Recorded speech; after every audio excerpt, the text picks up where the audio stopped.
अभी मैं यहाँ पर एक प्रॉपर्टी डीलर के पास आया था अपने घर के बिकने की बात करने के लिए। मेरे पापा को कैंसर डायग्नोस हुआ है, पैसों की ज़रूरत है।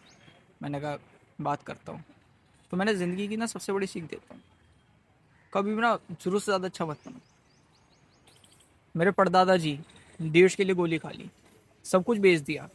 क्यों? देश को आज़ाद कराएंगे, कंट्री को आज़ाद करवाएंगे। उसका क्या मिला उन्हें? मेरे दादाजी यतीम हो गए।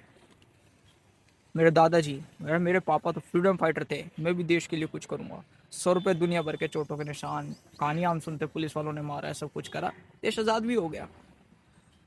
नौकरी लगी, बहुत ईमानदारी से नौकरी करी, समाज सेवी बने। पैसा कमाने पे नहीं सोचा, समाज का अच्छा करेंगे। सत्ता जंग में खड़े हुए हैं, किसी कमर सट रखी है, किसी कुछ और रखी है, सबकी मदद कर रहे हैं। एक औरत, तिप्ती औरत, इसका बलात्कार हो रहा है, दुनिया भर के बदमाश वहाँ खड़े हैं, वहाँ पे बीच में घुस गए। 70 साल की उम्र में कोई गोली मार देता, कुछ कर देता, नहीं बचाया। क्यों?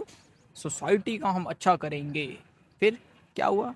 जब उनके इलाज करवाने की बारी आई, हाथ खड़े कर दिए सोसाइटी ने, हाथ खड़े कर दिए इन्होंने, सरकारी नौकरों ने, हम तो नहीं कर सकते जी।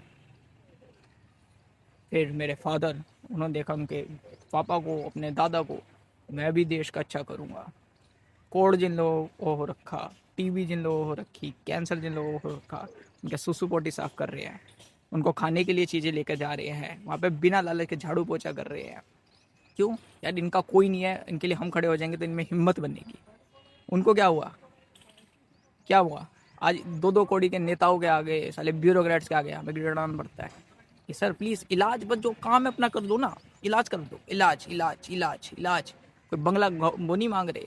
जिनके घर में 3 पीढ़ियों ने सेक्रीफाइस किया हो ना, तो कोई ऐसी बहुत बड़ी चीज़ नहीं मांगी। लेकिन बेवकूफ़ी थी भाई, सीधी सीधी बेवकूफ़ी थी। परदादा जी देश के लिए करेंगे, दादाजी देश के लिए करेंगे, पापा इनका कोई नहीं है, हम इनके लिए करेंगे। सही 3 पीढ़ियों का ज्ञान दे दिया तुम्हें मैंने बैठ के, 3 पीढ़ियों का। जो बोलते हैं ना अच्छे लोगों के साथ अच्छा होता है। लगभग 30 साल ना मेरे फादर ने अपनी इनकम का एक हिस्सा एक जगह पे बचाया। यार हम घूम कम लेंगे, खा कम लेंगे, किसी का भला हो जाएगा। आज मैंने बात करी ना वहाँ पे, उन लोगों का कहना है सर अब तो अपनी मर्जी से करते थे ना, हम कोई बाउंड थोड़ी थे। मेरे दादाजी ने, मेरे फादर ने एक इंसान की मदद करी, वो विदेश में गया, उसकी हमारे रेंट पे रहता था वो, उनका रेंट नहीं लिया जाता था, रेंट ही लेते थे हम लोग, उल्टा राशन भरवाते थे वहाँ पर। ठीक है, उनके स्कूल, बच्चों की स्कूल की फीस भरवाते थे।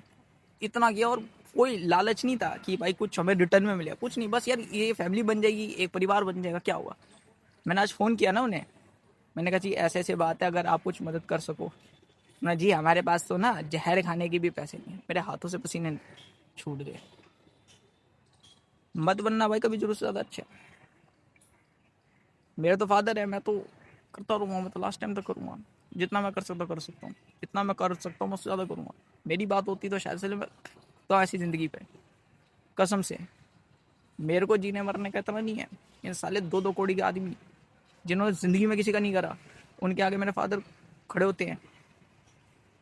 हम जो नेता हैं, नेता, हम तो ब्यूरोक्रेट है, ब्यूरोक्रेट। यूपीएससी निकाला है हमने। अबे तुम जैसे यूपीएससी निकाला है, तुम साले इंसान कहलाने लायक नहीं हो। तुम अपने आप को पता नहीं क्या समझ के बैठे हो। सेल्फलेस, बिना किसी लालच के इतनी पीढ़ी सेक्रीफाइस करी है। कभी खाई है सीने पे गोली तुम्हारे घर में से किसी ने? अपनी जमीन बेच के देश की आज़ादी के लिए लड़े हो। परदादाजी मेरे, दादाजी 36 जगह से कम सर फटा होगा उनका, 3rd डिग्री, पता नहीं क्या क्या क्या मिला। आज मैं उस प्रॉपर्टी डीलर के पास आया हूँ, मैंने कहा जी ऐसे ऐसे बात है कर। जी 8 लाख ठीक रहेंगे, 9 लाख रुपया ठीक रहेगा। भाई वल्चर्स हैं, वल्चर्स, गिद्ध। कोई मरेगा तो इनका पेट भरेगा। समझदार बन जाओ।